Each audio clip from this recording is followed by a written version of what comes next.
আজকের চট্টগ্রামে স্বাগত জানাচ্ছি। আপনাদের সঙ্গে আছি মশিউর আলী। খাগড়াছড়িতে ক্লাউড ব্লাস্টের কারণে চেঙ্গি ও মাইনি নদীর পানি বেড়ে নির্মাঞ্চলে জলাবদ্ধতা, ঘরবাড়িতে পানি ঢোকায় ভোগান্তিতে বাসিন্দারা। 5টা থেকে সকাল পানি উঠছে বুমের মধ্যে, আমরা যাই জিনিসপত্র নষ্ট হয়ে গেছে। 1000-এর বেশি লোক আছে, সবাই পানি বন্দি এখন হয়ে গেছে। চট্টগ্রামের চাঁদগাঁও থানায় রমরমা মামলা বাণিজ্য, নিরীহ মানুষদের আসামি করে হয়রানি চাঁদাবাজির অভিযোগ, গ্রেপ্তার আতঙ্কে ঘর ছাড়া অনেকেই। আমরা তো এইগুলিতে কোনোদিন জড়িত না ছিলাম না। উনি যে কাজটা করে নাই, মিথ্যা আমলে ওনাকে ফাঁসাইছে। এই 28-29 জন দিছে, ওই 30 জনের মধ্যে আমার মনে হয় 80-90% পাবেন না। চট্টগ্রাম মেডিকেলে চিকিৎসকদের বিক্ষোভ মানববন্ধন, কর্মস্থলে নিরাপত্তার দাবি, 1 ঘণ্টা চিকিৎসা সেবা বন্ধ থাকায় ভোগান্তিতে রোগীরা।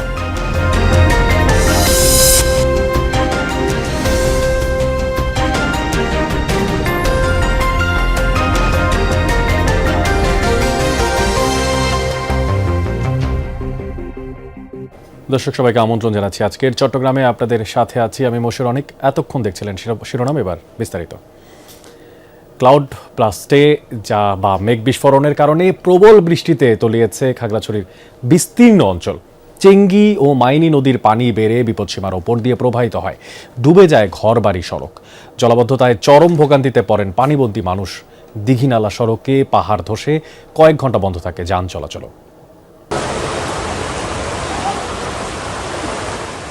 মধ্যরাতে হঠাৎ মেঘভাঙা বৃষ্টি তথা ক্লাউড ব্লাস্ট, তাতেই তলিয়ে যায় খাগড়াছড়ির বিস্তীর্ণ নির্মাঞ্চল। সদরের মুসলিমপাড়ার একাংশ, গঞ্জপাড়া, শব্দমিয়াপাড়া, শান্তিবাগের একাংশ, বটতলী, ইসলামপুর এলাকায় জলাবদ্ধতা সৃষ্টি হয়। ঘরবাড়িতে পানি ঢুকে পড়ে, ফসলি জমি এবং অনেক সড়ক ডুবে যায় পানির নিচে।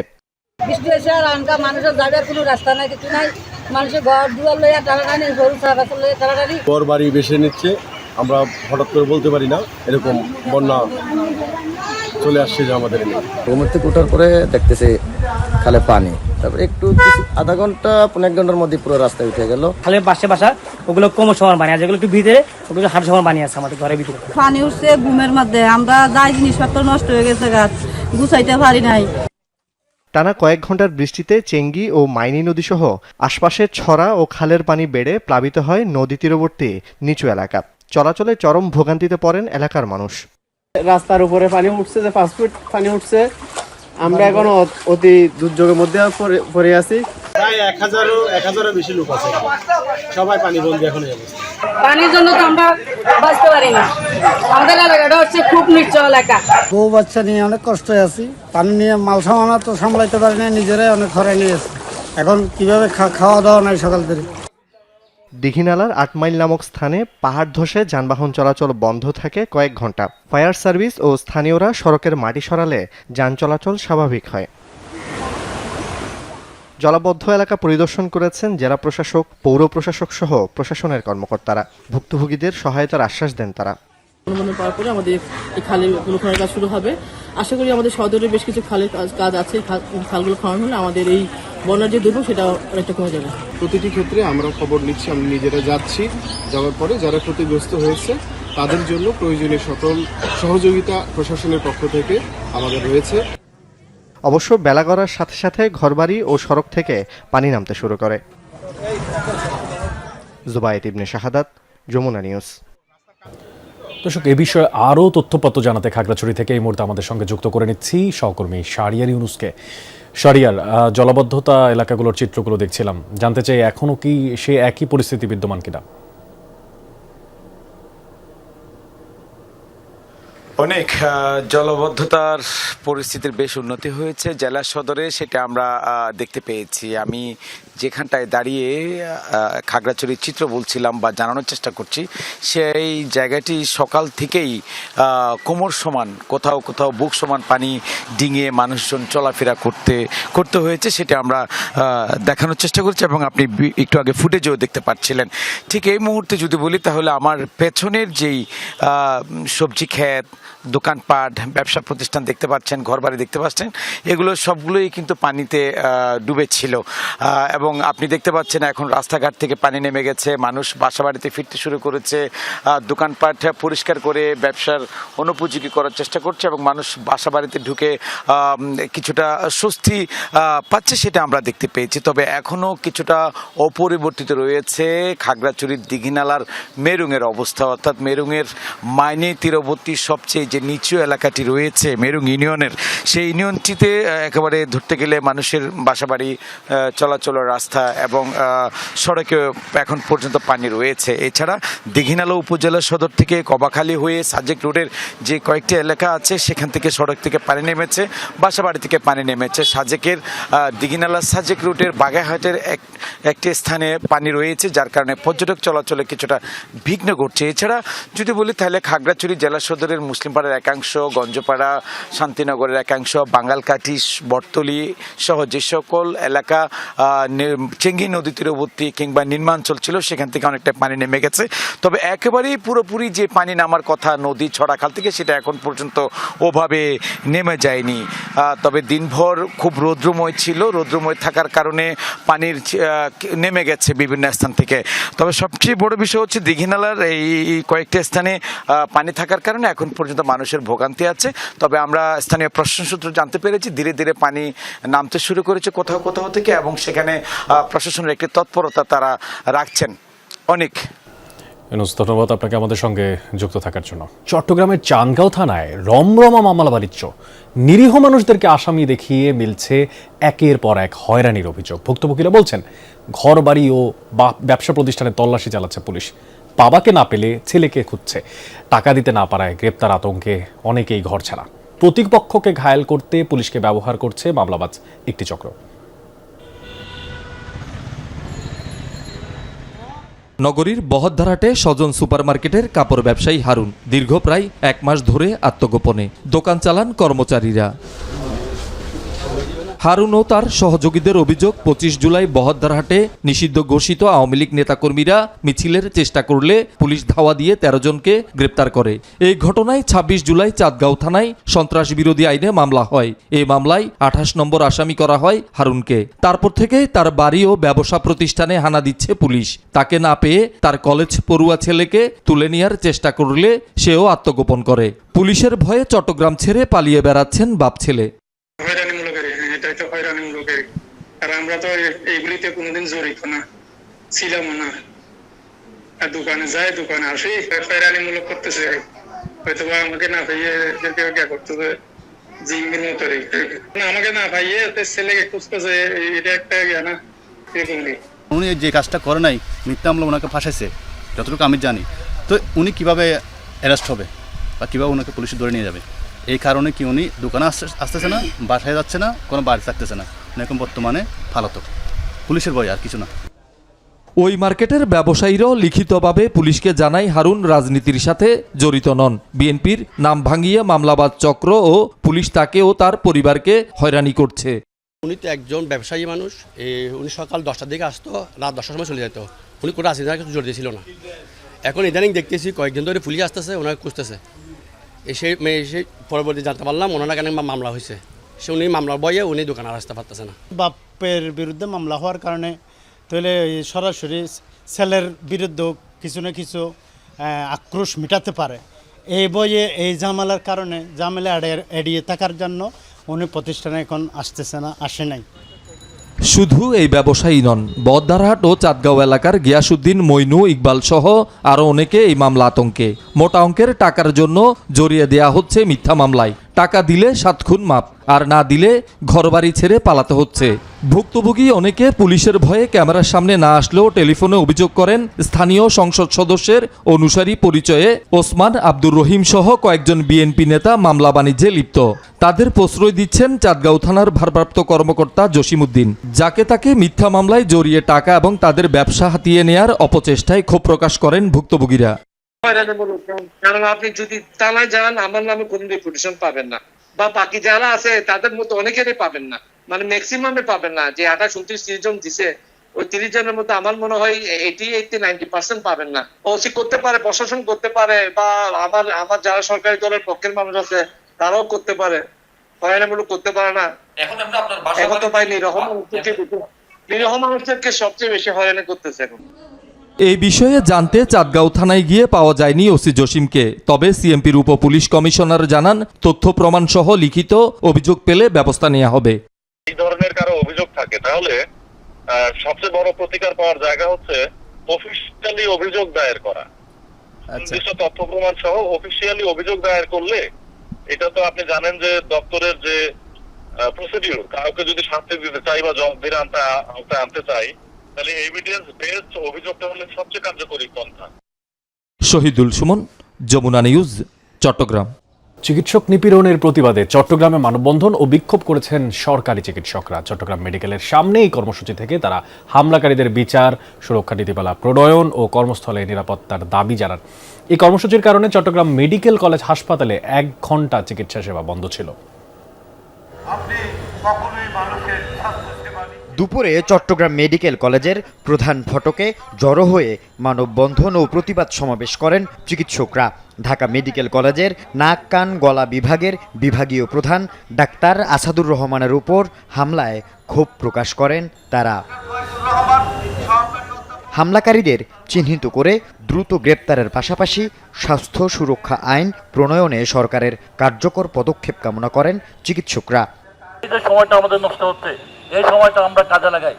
আমরা আমাদের ভবিষ্যৎ স্বাস্থ্য সুরক্ষা চাই। চিকিৎসা আইন এবং চিকিৎসক সুরক্ষা আইন দুইটাকে আলাদা আলাদাভাবে সংসদে উপস্থাপন করে পাস করার জন্য আমার আবেদন করেছে। শহরেই নিরাপদ না, সেখানে থানা ডিস্ট্রিক্ট লেভেলে তো আরও অনিরাপদ। তো সুতরাং ডাক্তারকে অনিরাপদ করে তো আপনি কখনোই ভালো সেবা পাবেন না। কিন্তু আমি তাদেরকে প্রশ্ন করি যে আপনাদেরকে যদি আমরা চিকিৎসা না দিয়ে ফিরিয়ে দিতাম, আপনারা কোথায় যেতেন? তাদের কিন্তু আর যাওয়ার জায়গা ছিল না। কর্মসূচিতে অংশ নেন চট্টগ্রাম মেডিকেল কলেজ ও হাসপাতালের সব শিক্ষক ও চিকিৎসকরা। তাদের দাবি, এমন হামলার ঘটনায় রোগী চিকিৎসকদের মধ্যে দূরত্ব সৃষ্টি হবে। বিদেশে চিকিৎসা ব্যবসা বাড়াতে পরিকল্পিতভাবে এমন ঘটনা ঘটানো হচ্ছে কিনা তা খতিয়ে দেখার আহ্বান জানান চিকিৎসকরা। যেভাবে করে ডাক্তারদেরকে হেয় প্রতিপন্ন করা হচ্ছে, তাহলে এখানে সূক্ষ্ম কোনো অভিসন্ধি সূক্ষ্ম কোনো উদ্দেশ্য আছে কিনা এটা চিন্তা করতে হবে। যাতে মানুষকে বিদেশমুখী করা যায়, তার একটা ষড়যন্ত্রের অংশ হিসাবে এই বাংলাদেশের বিভিন্ন চিকিৎসা প্রতিষ্ঠান এবং চিকিৎসক এবং বিভিন্ন স্বাস্থ্যকর্মীদের উপর ক্রমবর্ধমানে এই হামলা করা হচ্ছে। যদি আপনারা ত্বরিতগতিত না করেন, তাহলে এই জায়গাগুলোর বিশৃঙ্খলাটা আরও তৈরি হবে। হাসপাতালের বিভিন্ন বিভাগের বিভাগীয় প্রধান, অধ্যাপক এবং সহযোগী অধ্যাপক ও চিকিৎসকরা বেলা 12টা থেকে 1টা পর্যন্ত আন্দোলনে থাকায় 1 ঘন্টা চিকিৎসা সেবা বঞ্চিত ছিলেন রোগীরা। ডাক্তার সোসাইটির মধ্যে একটা ভয়ভীতি কাজ করবে, তাহলে চিকিৎসা সেবা ব্যাহত হবে। এই জিনিসগুলো মোকাবেলা করার জন্য, ডাক্তারকে প্রোটেক্ট করার জন্য আইনগুলো যথাযথ প্রয়োগ করে বাস্তবায়ন করতে হবে। আল আমিন শিকদার, যমুনা নিউজ, চট্টগ্রাম। চট্টগ্রামে ডেঙ্গুর প্রকোপ কিছুতেই কমছে না। প্রতিদিনই ডেঙ্গু আক্রান্ত হয়ে নতুন নতুন রোগী ভর্তি হচ্ছে হাসপাতালে। এই বিষয়টি নিয়ে আরও বিস্তারিত জানতে চাইব। আমাদের সঙ্গে যুক্ত আছেন সহকর্মী জোবায়েদ ইবনে শাহাদাত। জোবায়েদ, আপনার মাধ্যমে আসলে জানতে চাই, হাসপাতালগুলোতে রোগীর ভিড় কেমন দেখছেন এবং কি অবস্থা বিরাজ করছে এখন চট্টগ্রামে? অনেক ডেঙ্গুর প্রকোপ কিন্তু আমরা এবছরের শুরু থেকে যেমনটা দেখছি সেটি প্রতি মাসেই বাড়তে আমরা দেখছি, এবং এই মুহূর্তে চট্টগ্রাম হাসপাতালে কিন্তু একটি ডেঙ্গুর বিশেষায়িত ইউনিট চালু করা হয়েছে, যেখানে ডেঙ্গু রোগীদের ডেঙ্গু আক্রান্ত রোগীদের চিকিৎসা দেওয়া হচ্ছে। পরিসংখ্যানটাও কিন্তু একেবারে বেশ উদ্বেগজনক। যেমন এই মাসেই গতকাল পর্যন্ত যে তথ্য দেওয়া হয়েছে সিভিল সার্জন কার্যালয় থেকে, 730 জন ডেঙ্গু আক্রান্ত হয়েছেন চট্টগ্রামের জেলা এবং মহানগর মিলে, এবং যেটি গত মাসে ছিল 536 জন।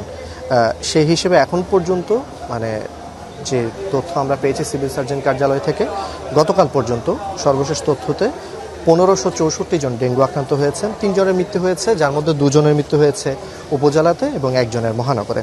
ডেঙ্গু যেভাবে চোখ রাঙাচ্ছে সেটাতে কিন্তু বোঝাই যাচ্ছে যে চট্টগ্রামের যে জেলা, উপজেলা থেকে শুরু করে মহানগর সবখানেই ডেঙ্গুর আক্রান্ত রোগীর সংখ্যা বাড়ছে।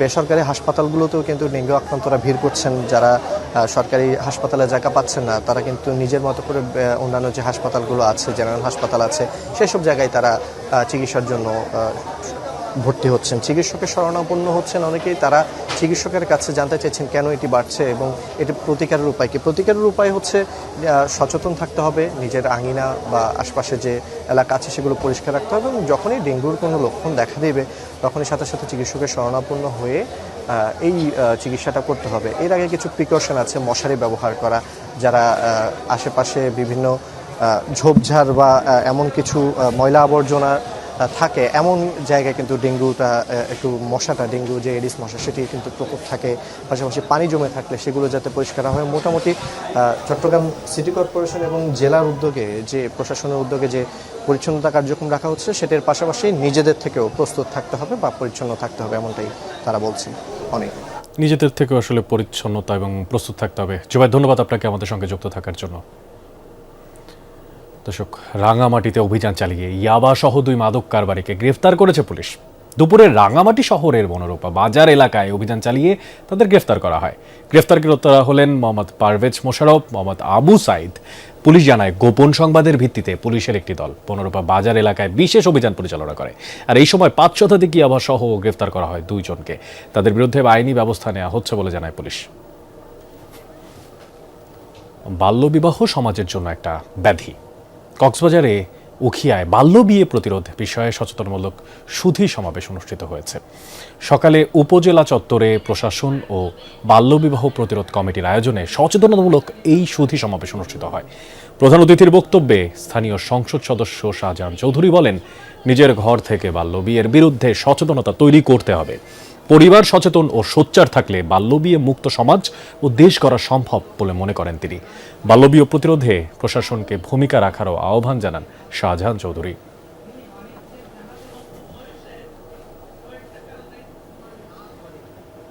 এসএসসি পরীক্ষায় উত্তীর্ণ কৃতী শিক্ষার্থীদের চট্টগ্রামে সংবর্ধনা দিয়েছে সামাজিক ও স্বেচ্ছাসেবী একটি সংগঠন। প্রেস ক্লাব মিলনায়তনে লিজেন্ড ফাউন্ডেশন আয়োজিত সংবর্ধনা অনুষ্ঠানে বক্তারা বলেন, সাফল্যের স্বীকৃতি শিক্ষার্থীদেরকে অনুপ্রাণিত করবে। ভবিষ্যৎ ক্যারিয়ার ও উচ্চশিক্ষার জন্য আত্মবিশ্বাসী পদক্ষেপে এগিয়ে যাওয়ার আহ্বান জানান বক্তারা। অনুষ্ঠানের সাবেক উপাচার্য ডক্টর সিকান্দার খান সহ শিক্ষাবিদরা উপস্থিত ছিলেন। পরে শিক্ষার্থীদেরকে বৃত্তি ও সনদ প্রদান করা হয়।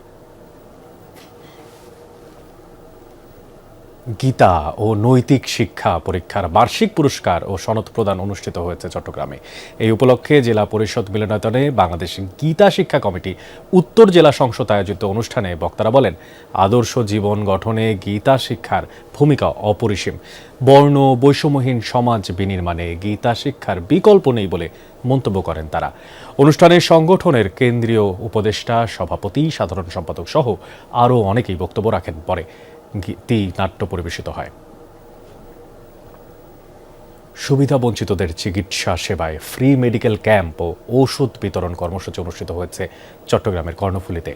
বড় উঠান ইউনিয়নের দৌলতপুর স্কুল মাঠে কর্ণফুলী ইয়ুথ ফাউন্ডেশন আয়োজিত দিনব্যাপী ক্যাম্পে কয়েকশো মানুষকে চিকিৎসা সেবা দেন চিকিৎসকরা।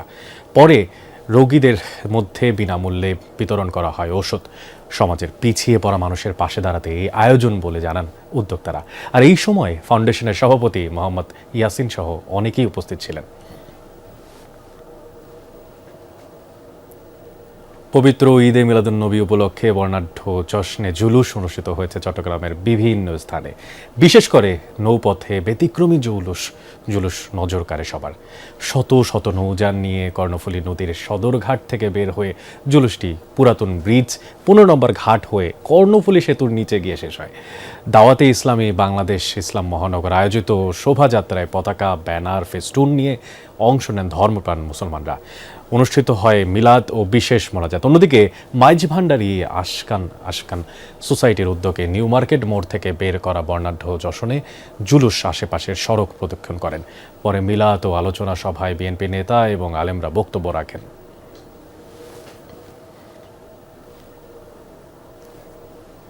দর্শক, এই ছিল আজকের চট্টগ্রামের আয়োজনে। এতক্ষণ সাথে থাকার জন্য ধন্যবাদ জানাচ্ছি সবাইকে।